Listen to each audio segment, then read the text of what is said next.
ಸ್ನೇಹಿತರೆ ನಮಸ್ತೆ, welcome to Chaitanya career academy. ಸ್ನೇಹಿತರೆ, ನಿನ್ನೆ ಅಷ್ಟೇ ಪ್ರಾಥಮಿಕ ಶಾಲಾ ಶಿಕ್ಷಕರ ನೇಮಕಾತಿ ಹಾಗೆಯೇ ಪದವೀಧರ ಪ್ರಾಥಮಿಕ ಶಾಲಾ ಶಿಕ್ಷಕರ ನೇಮಕಾತಿ ಅಂದ್ರೆ PSTR ಮತ್ತು GPSTR ನೇಮಕಾತಿಗೆ ಸಂಬಂಧಪಟ್ಟಾಗೆ ಅಂತಿಮ C&R rules, cadre and recruitment rules, ನಾಗರಿಕ ಸೇವಾ ನಿಯಮಗಳು ಇದನ್ನ ಪ್ರಕಟ ಮಾಡಿದ್ದಾರೆ, ಗೆಜೆಟ್ ಅಲ್ಲಿ ಪ್ರಕಟ ಮಾಡಿದ್ದಾರೆ.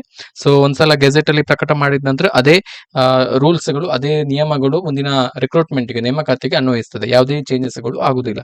ಸೊ ಇದಕ್ಕೆ ಸಂಬಂಧಪಟ್ಟಾಗೆ ನಾನು ನಿನ್ನೆ ವಿಡಿಯೋ ಮಾಡಿ ಹೇಳಿದೆ ಯಾವ ರೀತಿ ಬ್ಯಾಕಪ್ ಸ್ಕೋರ್ ಅನ್ನ ಇಟ್ಟಿದ್ದಾರೆ ಅಂತ ಹೇಳಿ. ಸೊ ಏನು ಡ್ರಾಫ್ಟ್ ಅಲ್ಲಿ ಹಿಂದೆ 2 ತಿಂಗಳ ಹಿಂದೆ ಹೇಳಿದ್ರು, ಸೊ ಅದೇ ರೀತಿ ಫೈನಲ್ ಗೆಜೆಟ್ ಅಲ್ಲಿ ಪ್ರಕಟ ಆಗುವಂತ ಸಂದರ್ಭದಲ್ಲಿ ಅದನ್ನೇ ಕೊಟ್ಟಿದ್ದಾರೆ, ಏನು ಬದಲಾವಣೆಗಳು ಆಗಿಲ್ಲ.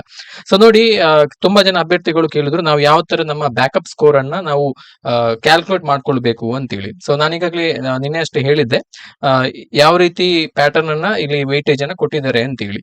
ನೋಡಿ, ಪ್ರಾಥಮಿಕ ಶಾಲಾ ಶಿಕ್ಷಕರ ನೇಮಕಾತಿ ಅಂದ್ರೆ ಇದು 1 ರಿಂದ 5ನೇ ತರಗತಿಯವರೆಗೆ ಬೋಧನೆ ಮಾಡುವಂತಹ ಶಿಕ್ಷಕರನ್ನ ನೇಮಕಾತಿ ಮಾಡಿಕೊಳ್ಳುವಂತ ಒಂದು ಪ್ರಕ್ರಿಯೆ. ಸೊ ಇದನ್ನ ನಾವು PSTR ಅಂತ ಹೇಳಿ ಕರಿತೇವೆ, ಪ್ರೈಮರಿ ಸ್ಕೂಲ್ ಟೀಚರ್ಸ್ ರಿಕ್ರೂಟ್ಮೆಂಟ್ ಅಂತ ಹೇಳಿ ನಾವು ಕರಿತೇವೆ. ಸೊ ಇದರಲ್ಲಿ ಈ ಒಂದು ನೇಮಕಾತಿ ಪರೀಕ್ಷೆಯನ್ನು ನಾವು CET ಪರೀಕ್ಷೆ ಅಂತ ಹೇಳಿ ಕಾಮನ್ ಆಗಿ ಕರಿತೇವೆ. ಸೊ ಈ CET ಪರೀಕ್ಷೆಯಿಂದ 70% ಸ್ಕೋರ್ ಅನ್ನ ತಗೊಳ್ತಾರೆ. ಸೊ ಅಲ್ಲಿ ಪೇಪರ್ 1 ಮತ್ತು ಪೇಪರ್ 2 ಈ ತರ ಪೇಪರ್ ಇರ್ಬೋದು, ಎಷ್ಟೇ ಪೇಪರ್ ಇರಲಿ.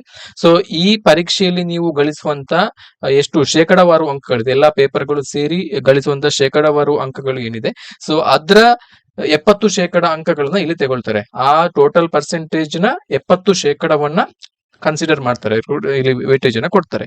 ಸೊ ಹಾಗೇನೆ ನೀವು TET ಅಥವಾ CTET ಪರೀಕ್ಷೆಯಲ್ಲಿ ಗಳಿಸಿದಂತಹ ಅಂಕಗಳಲ್ಲಿ 20% ಅಂಕಗಳನ್ನ ಇಲ್ಲಿ ಕನ್ಸಿಡರ್ ಮಾಡ್ತಾರೆ.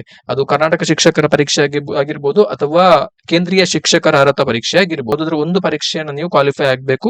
ಪ್ರಾಥಮಿಕ ಶಾಲಾ ಶಿಕ್ಷಕರಿಗೆ ಅಂದ್ರೆ 1 ರಿಂದ 5ನೇ ತರಗತಿಯವರೆಗೆ ಬೋಧನೆ ಮಾಡುವಂತ ಶಿಕ್ಷಕರಿಗೆ ಪೇಪರ್ 1 ಕಂಪಲ್ಸರಿ ಆಗಿ ನೀವು ಕ್ವಾಲಿಫೈ ಆಗಿದ್ರೆ ಮಾತ್ರ ನೀವು ಪ್ರೈಮರಿ ಸ್ಕೂಲ್ ಟೀಚರ್ಸ್ ರಿಕ್ರೂಟ್ಮೆಂಟ್ ಗೆ ಅಪ್ಲೈ ಮಾಡಬಹುದು. ಇದು ಕಂಡೀಷನ್, ರಿಕ್ವೈರ್ಡ್ ಕಂಡೀಷನ್. ಸೊ ಹಾಗೇನೆ ನಿಮ್ಮ PUC ಅಥವಾ 12ನೇ ತರಗತಿಯ ಏನು ಪರ್ಸೆಂಟೇಜ್ ಏನಿದೆ, ಸೊ ಅದರಿಂದ 8% ಅಂಕಗಳನ್ನ ತೆಗೆದುಕೊಳ್ತಾರೆ. 8% ಅಂಕಗಳನ್ನ ಇಲ್ಲಿಂದ ಕನ್ಸಿಡರ್ ಮಾಡ್ತಾರೆ. ಸೊ ಹಾಗೇನೆ ನಿಮ್ಮ DED ಅಂದ್ರೆ ಡಿಪ್ಲೊಮಾ ಇನ್ ಎಜುಕೇಶನ್ ಅಥವಾ ಡಿಪ್ಲೊಮಾ ಇನ್ ಎಲಿಮೆಂಟರಿ ಎಜುಕೇಶನ್, ಈ ಕೋರ್ಸ್ ನಲ್ಲಿ ನೀವು ಗಳಿಸಿದಂತಹ ಅಂಕಗಳಲ್ಲಿ ಅಲ್ಲಿ ಎಷ್ಟು ಪರ್ಸೆಂಟೇಜ್ ಅನ್ನ ನೀವು ತಗೊಂಡಿದ್ರಿ ಅದರ 2% ಅಂಕಗಳನ್ನ ತಗೊಳ್ತಾರೆ. ಸೊ ಒಟ್ಟಾರೆಯಾಗಿ ಎಲ್ಲವನ್ನು ಕೂಡ ಸೇರಿ 100% ಗೆ ನಿಮ್ಮ ಮೆರಿಟ್ ಲಿಸ್ಟ್ ಅನ್ನ ತಯಾರು ಮಾಡ್ತಾರೆ. ಸೊ ಈ ರೀತಿ ಬ್ಯಾಕಪ್ ಸ್ಕೋರ್ ಅನ್ನ ಕ್ಯಾಲ್ಕುಲೇಟ್ ಮಾಡುವಂತದ್ದು. ಅದೇ ರೀತಿ ಪದವೀಧರ ಪ್ರಾಥಮಿಕ ಶಾಲಾ ಶಿಕ್ಷಕರ ನೇಮಕಾತಿಗೆ ಕೂಡ ಇದೇ ಪ್ಯಾಟರ್ನ್ ಅನ್ನ ಕೊಟ್ಟಿದ್ದಾರೆ. ಸೊ GPSTR ನೇಮಕಾತಿಗೆ ಕೂಡ GPSTR ನೇಮಕಾತಿ ಪರೀಕ್ಷೆ ಏನಿದೆ, ಸೊ ಈ ಪರೀಕ್ಷೆಯಲ್ಲಿ ನೀವು ಗಳಿಸುವಂತಹ ಅಂಕಗಳು, ಆ ನೇಮಕಾತಿ ಪರೀಕ್ಷೆ ಅಥವಾ CET ಪರೀಕ್ಷೆಯಲ್ಲಿ ನೀವು ಗಳಿಸುವಂತಹ ಅಂಕಗಳಲ್ಲಿ, ಸೊ ಆ ನೇಮಕಾತಿ ಪರೀಕ್ಷೆ ಅಥವಾ ನಾವು ಕಾಮನ್ ಆಗಿ ಕರೆಯುವಂತ CET ಪರೀಕ್ಷೆಯಲ್ಲಿ ನೀವು ಎಷ್ಟು ಅಂಕಗಳನ್ನ ಗಳಿಸಿರ್ತೀರಿ, ಸೊ ಅದರಲ್ಲಿ ಶೇಕಡಾವಾರು ಅದನ್ನ ಪರ್ಸೆಂಟೇಜ್ ಕನ್ವರ್ಟ್ ಮಾಡಿ ಅದರ 70% ಅಂಕಗಳನ್ನ ತೆಗೆದುಕೊಳ್ತಾರೆ. ಸೊ ಹಾಗೆ TET ಅಥವಾ CTET ಸ್ಕೋರ್ ಇಂದ 20% ಅಂಕಗಳನ್ನ ತೆಗೆದುಕೊಳ್ತಾರೆ, ಅಷ್ಟು ಅಂಕಗಳನ್ನ ತೆಗೆದುಕೊಳ್ತಾರೆ. ಹಾಗೆ ನಿಮ್ಮ ಪದವಿಯ ಅಂಕಗಳಿಂದ 8% ಅಂಕಗಳನ್ನು ತೆಗೆದುಕೊಳ್ತಾರೆ, 8%. ಹಾಗೆ ನಿಮ್ಮ BEd ಆಗಿರ್ಬೋದು ಅಥವಾ DEd ಆಗಿರ್ಬೋದು, ಸೊ ಈ ಕೋರ್ಸ್ ನಲ್ಲಿ ನೀವು ಗಳಿಸಿದಂತಹ ಅಂಕಗಳಲ್ಲಿ 2% ಅಂಕಗಳನ್ನ ತೆಗೆದುಕೊಳ್ತಾರೆ. ಸೊ ನೀವು ಇಲ್ಲಿ GPSTR ನೇಮಕಾತಿಗೆ ಅರ್ಜಿಯನ್ನ ಸಲ್ಲಿಸಬೇಕಿದ್ರೆ ಕೇಂದ್ರೀಯ ಶಿಕ್ಷಕರ ಅರ್ಹತಾ ಪರೀಕ್ಷೆ ಅಥವಾ ಕರ್ನಾಟಕ ಶಿಕ್ಷಕರ ಅರ್ಹತಾ ಪರೀಕ್ಷೆಯ ಪೇಪರ್ 2 ಪತ್ರಿಕೆ 2 ನೀವು ಕಡ್ಡಾಯವಾಗಿ ಕ್ವಾಲಿಫೈ ಆಗಿರಬೇಕು. ಅದರಲ್ಲಿ ನೀವು ಎಲಿಜಿಬಿಲಿಟಿಯನ್ನ ಗಳಿಸಿರಬೇಕು.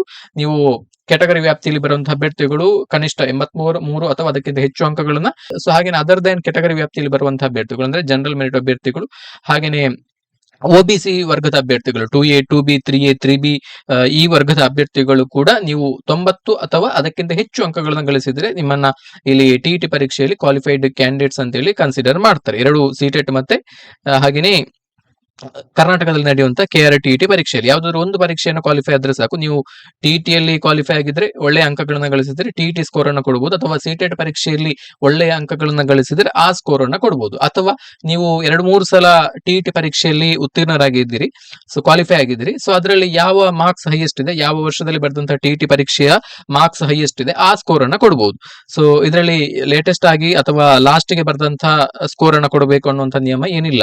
ಅಂದ್ರೆ ಹೈಯೆಸ್ಟ್ ಸ್ಕೋರ್ ಅನ್ನ ಕೊಡಬಹುದು. ಯಾವ್ದ್ರಲ್ಲಿ ಹೈಯೆಸ್ಟ್ ಸ್ಕೋರ್ ಅನ್ನ ಗಳಿಸಿದ್ರೆ ಆ ಅಪ್ಲಿಕೇಶನ್ ನಂಬರ್ ಅನ್ನ ಹಾಕ್ಬಹುದು, ಆ ವರ್ಷವನ್ನು ಮೆನ್ಷನ್ ಮಾಡಿ ಅಪ್ಲಿಕೇಶನ್ ನಂಬರ್ ಅನ್ನ ಹಾಕ್ಬಹುದು ಅಪ್ಲಿಕೇಶನ್ ಸಲ್ಲಿಸುವ ಸಂದರ್ಭದಲ್ಲಿ. ಸೊ ಈಗ ಈ ಬ್ಯಾಕಪ್ ಸ್ಕೋರ್ ಅನ್ನ ನಾವು ಯಾವ ರೀತಿ ಕ್ಯಾಲ್ಕುಲೇಟ್ ಮಾಡ್ಕೊಳ್ಬೇಕು ಅನ್ನೋದರ ಬಗ್ಗೆ ಒಂದಷ್ಟು ನಾನು ಸಿಂಪ್ಲಿಫೈ ಮಾಡಿ ಹೇಳುವಂತ ಪ್ರಯತ್ನವನ್ನ ಮಾಡ್ತೇನೆ. ಆದಷ್ಟು ಸಿಂಪ್ಲಿಫೈ ಮಾಡಿ ಹೇಳುವಂತ ಪ್ರಯತ್ನವನ್ನ ಇಲ್ಲಿ ಮಾಡಿದ್ದೇನೆ. ನೋಡಿ, ನಾವು ಈಗಾಗಲೇ ಹೇಳಿದಾಗೆ ಬ್ಯಾಕಪ್ ಸ್ಕೋರ್ ಯಾವ ರೀತಿ ಡಿಸ್ಟ್ರಿಬ್ಯೂಷನ್ ಮಾಡಿದ್ದಾರೆ ಅಂತ ಹೇಳಿದ್ರೆ, ಇಲ್ಲಿ ಒಂದ್ಸಲ ನೋಡಿ, ಸಿಇಟಿಯಿಂದ 70% ಅಂಕಗಳನ್ನು ತೆಗೆದುಕೊಳ್ತಾರೆ. ಹಾಗೆ ಟಿಇಟಿ ಪರೀಕ್ಷೆಯಿಂದ 20% ಅಂಕಗಳನ್ನ ಕನ್ಸಿಡರ್ ಮಾಡ್ತಾರೆ. ಹಾಗೇನೆ ಡಿಗ್ರಿ ಅಥವಾ ಪದವಿ ಕೋರ್ಸ್ ನಿಂದ ನೀವು ಗಳಿಸಿದ ಅಂಕಗಳ ಆಧಾರದಲ್ಲಿ ಅದರಲ್ಲಿ 8% ಅಂಕಗಳನ್ನ ತೆಗೆದುಕೊಳ್ತಾರೆ. ಟೋಟಲ್ ಪರ್ಸೆಂಟೇಜ್ ನ 8%. ಹಾಗೇನೆ ಬಿಎಡ್ ಅಥವಾ ಡಿಎಡ್ ಕೋರ್ಸ್ ನಲ್ಲಿ ನೀವು ಗಳಿಸಿರುವಂತಹ ಅಂಕಗಳಲ್ಲಿ ಒಟ್ಟು ಅಂಕಗಳಲ್ಲಿ ಶೇಕಡಾವಾರು ಅಂಕಗಳಲ್ಲಿ 2% ಅಂಕಗಳನ್ನ ಅಲ್ಲಿಂದ ಕನ್ಸಿಡರ್ ಮಾಡ್ತಾರೆ. ಸೊ ಉದಾಹರಣೆಗೆ ಕ್ಯಾಂಡಿಡೇಟ್ ಎ ಅನ್ನುವಂತ ಒಬ್ಬ ಅಭ್ಯರ್ಥಿ ಈ ಕೆಳಗಿನ ರೀತಿಯಲ್ಲಿ ತನ್ನ ಬ್ಯಾಕಪ್ ಸ್ಕೋರ್ ಅನ್ನ ಗಳಿಸಿದ್ದಾನೆ ಅನ್ಕೊಳ್ಳಿ. ಅಂದ್ರೆ ಆತ ಟಿಇಟಿ ಪರೀಕ್ಷೆಯಲ್ಲಿ ಒಟ್ಟು 150 ಅಂಕಗಳಿಗೆ ನಡೆಯುವಂತಹ ಟಿಇಟಿ ಪರೀಕ್ಷೆಯಲ್ಲಿ ಆತ 100 ಅಂಕಗಳನ್ನ ಗಳಿಸಿದ್ದಾನೆ ಅನ್ಕೊಳ್ಳಿ. ಸೊ ಇದು ಎಕ್ಸಾಂಪಲ್ ಗೆ ಕೊಟ್ಟಿರುವಂತದ್ದು 100 ಅಂಕಗಳನ್ನ ಗಳಿಸಿದ್ದಾನೆ ಅನ್ಕೊಳ್ಳಿ. ಹಾಗೇನೆ ಆತ ತನ್ನ ಪದವಿ ಕೋರ್ಸ್ ನಲ್ಲಿ 80% ಅಂಕಗಳನ್ನ ಗಳಿಸಿದ್ದಾನೆ ಅನ್ಕೊಳ್ಳಿ. ಹಾಗೇನೆ ಆತ ತನ್ನ ಬಿಎಡ್ ಕೋರ್ಸ್ ನಲ್ಲಿ 80% ಅಂಕಗಳನ್ನ ಗಳಿಸಿದ್ದಾನೆ ಅನ್ಕೊಳ್ಳಿ, ಎವರೇಜ್ ಸ್ಟೂಡೆಂಟ್ ಅಂತ ಅನ್ಕೊಳ್ಳಿ. ನೋಡಿ, ನಾವು ಈ ಒಂದು ಉದಾಹರಣೆಗೆ ಸಂಬಂಧಪಟ್ಟಾಗಿ ಯಾವ ರೀತಿ ಬ್ಯಾಕಪ್ ಸ್ಕೋರ್ ಅನ್ನ ಕ್ಯಾಲ್ಕುಲೇಟ್ ಮಾಡ್ಕೊಳ್ಬೇಕು ಅಂತ ಹೇಳಿದ್ರೆ, ನೋಡಿ, ಈಗ ಟಿಇಟಿ ಪರೀಕ್ಷೆಯಿಂದ 20% ಅಂಕಗಳನ್ನ ತೆಗೊಳ್ತಾರೆ ಅಂತ ಹೇಳಿ ಇಲ್ಲಿ ಗೆಜೆಟ್ ಅಲ್ಲಿ ಹೇಳಿದ್ದಾರೆ, ಗೆಜೆಟ್ ನೋಟಿಫಿಕೇಶನ್ ಅಲ್ಲಿ ಹೇಳಿದ್ದಾರೆ. ಸಿಇಟಿ ಪರೀಕ್ಷೆಯಿಂದ ನಾವು 20 ಅಂಕಗಳನ್ನ ತೆಗೆದುಕೊಳ್ತೇವೆ ಅಂತ ಹೇಳಿ. ಸೊ ಈ 20% ಅಂಕಗಳನ್ನ ತೆಗೊಳ್ತಾರೆ ಅಂತ ಹೇಳಿದ್ದಾರೆ. ಸೊ ನಾವು ಯಾವ ರೀತಿ ನಾವೀಗ ಪ್ರಸ್ತುತ ನೀವು ಗಳಿಸಿದಂತಹ ಅಂಕಗಳಿಗೆ ಬ್ಯಾಕಪ್ ಸ್ಕೋರ್ ಅನ್ನ ಕ್ಯಾಲ್ಕುಲೇಟ್ ಮಾಡ್ಕೊಳ್ಬೇಕು ಅನ್ನೋದನ್ನ ನಾವು ನೋಡುತ್ತಿದ್ರೆ, ಸೊ ಈ ಅಭ್ಯರ್ಥಿ ಕ್ಯಾಂಡಿಡೇಟ್ ಎ ಸೊ ತನ್ನ ಟಿಇಟಿ ಪರೀಕ್ಷೆಯಲ್ಲಿ ಶಿಕ್ಷಕರ ಅರ್ಹತಾ ಪರೀಕ್ಷೆಯಲ್ಲಿ 100 ಅಂಕಗಳನ್ನ ಗಳಿಸಿದ್ದಾನೆ. ಆತ 150 ಅಂಕಗಳಿಗೆ 100 ಅಂಕಗಳನ್ನ ಗಳಿಸಿದ್ದಾನೆ. ಇಷ್ಟು ಅಂಕಗಳನ್ನ ಗಳಿಸಿದ್ದಾನೆ. ಸೊ ಇದನ್ನ ನಾವು ಪರ್ಸೆಂಟೇಜ್ ಗೆ ಕನ್ವರ್ಟ್ ಮಾಡಬೇಕು. ಹಾಗಾಗಿ 100ರಿಂದ ಮಲ್ಟಿಪ್ಲೈ ಮಾಡಬೇಕು. ಇದರ 20% ಅಂಕಗಳನ್ನ ತೆಗೆದುಕೊಳ್ತಾರೆ. 20% ಅಂಕಗಳನ್ನ ತೆಗೆದುಕೊಳ್ತಾರೆ. 20% ಅಂತ ಹೇಳಿದ್ರೆ 20/100 100.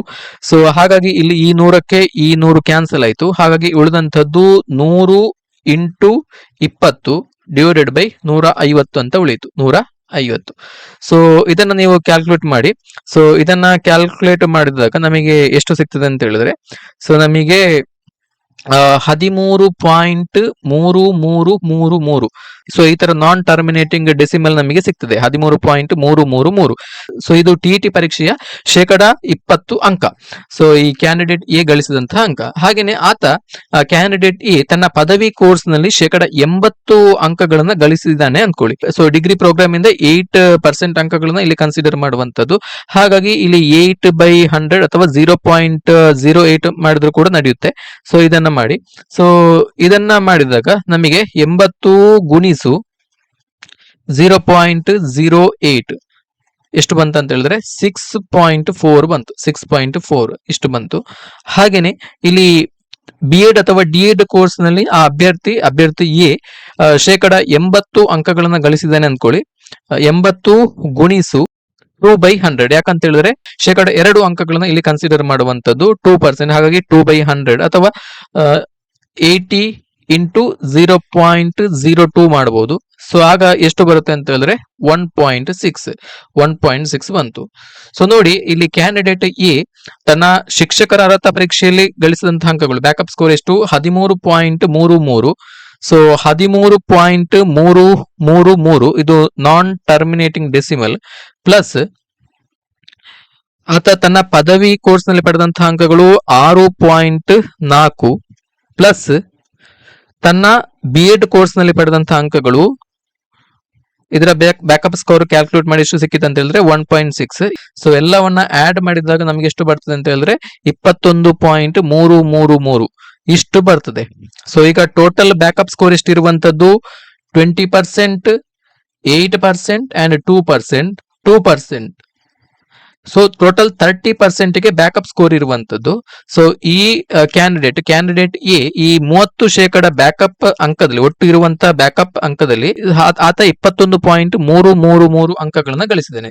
ಸೊ ಇದು ಆತನ ಬ್ಯಾಕಪ್ ಸ್ಕೋರ್. ಸೊ ಈ ರೀತಿ ನೀವು ಟಿಇಟಿ ಪರೀಕ್ಷೆಯಲ್ಲಿ ಗಳಿಸಿದಂತಹ ಅಂಕಗಳು, ಹಾಗೇನೆ ನಿಮ್ಮ ಡಿಗ್ರಿಯಲ್ಲಿ ನೀವು ಗಳಿಸಿದಂತಹ ಅಂಕಗಳು, ಹಾಗೇನೆ ನಿಮ್ಮ ಈ ಎಜುಕೇಶನ್ ಪ್ರೋಗ್ರಾಮ್ ಅಲ್ಲಿ ಅಂದ್ರೆ ಶಿಕ್ಷಣ ಕೋರ್ಸ್ BEd ಅಥವಾ DEd ಕೋರ್ಸ್ ನಲ್ಲಿ ನೀವು ಯಾವ ರೀತಿ ಅಂಕಗಳನ್ನ ಗಳಿಸಿದಿರಿ, ಸೊ ಅದನ್ನ ಈ ರೀತಿ ನೀವು ಕ್ಯಾಲ್ಕುಲೇಟ್ ಮಾಡ್ಕೊಳ್ಬಹುದು. ನೀವು ಎಷ್ಟು ಅಂಕಗಳನ್ನ ಗಳಿಸಿದಿರಿ ಅದನ್ನ ನೀವು ಇಲ್ಲಿ ಕನ್ಸಿಡರ್ ಮಾಡಿ ನೀವು ಇದನ್ನ ಈ ರೀತಿ ಕ್ಯಾಲ್ಕುಲೇಷನ್ ಮಾಡಬಹುದು. ಸೊ ಇಷ್ಟು ಮಾಡಿದ್ರೆ ನಿಮ್ಮ ಬ್ಯಾಕಪ್ ಸ್ಕೋರ್ ಸಿಗ್ತದೆ. ಸೊ ಹಾಗಾಗಿ ಇಲ್ಲಿ ಕ್ಯಾಂಡಿಡೇಟ್ ಎ ಎಷ್ಟು ಬ್ಯಾಕಪ್ ಸ್ಕೋರ್ ಅನ್ನ ಗಳಿಸಿದಾನೆ ಅಂತ ಹೇಳಿದ್ರೆ 21.333. ಸೊ ಇಷ್ಟು ಸ್ಕೋರ್ ಆತನ ಬಳಿ ಇದೆ ಇವಾಗ. ಸೊ ಅಭ್ಯರ್ಥಿಗಳು ಏನ್ ಮಾಡಬೇಕು, ಸೊ ಆಲ್ರೆಡಿ 21.33 ಅಂಕಗಳು, ಇಷ್ಟು ಪರ್ಸೆಂಟ್ ಅಂಕಗಳು ಅಭ್ಯರ್ಥಿ ಎ ಗಳಿಸಿದ್ದಾನೆ, ಬ್ಯಾಕಪ್ ಸ್ಕೋರ್ ಗಳಿಸಿದ್ದಾನೆ. ಸೊ ಇದಕ್ಕೆ ನೀವು TET ಪರೀಕ್ಷೆಯಲ್ಲಿ ಪಡೆಯುವಂತ 70% ಅಂಕಗಳಲ್ಲಿ ಎಷ್ಟು ನೀವು ಗಳಿಸಿದಿರಿ ಅದು ಆಡ್ ಆಗ್ತದೆ. ಸೊ ಇವೆರಡಷ್ಟನ್ನ ಆಡ್ ಮಾಡಿ ನಿಮ್ಮ ಫೈನಲ್ ಮೆರಿಟ್ ಅನ್ನ ಅವರು ಪ್ರಕಟ ಮಾಡ್ತಾರೆ. ಸೊ ಈ ಕ್ಯಾಲ್ಕುಲೇಷನ್ ಬಗ್ಗೆ ನಿಮ್ಗೆ ಏನೇ ಡೌಟ್ಸ್ ಗಳಿದ್ರು ಕೂಡ ನಮ್ಮ ವಿಡಿಯೋದ ಕಮೆಂಟ್ ಸೆಕ್ಷನ್ ಅಲ್ಲಿ ಕಮೆಂಟ್ ಅನ್ನ ಮಾಡಬಹುದು. Thank you. ನಮಸ್ತೆ.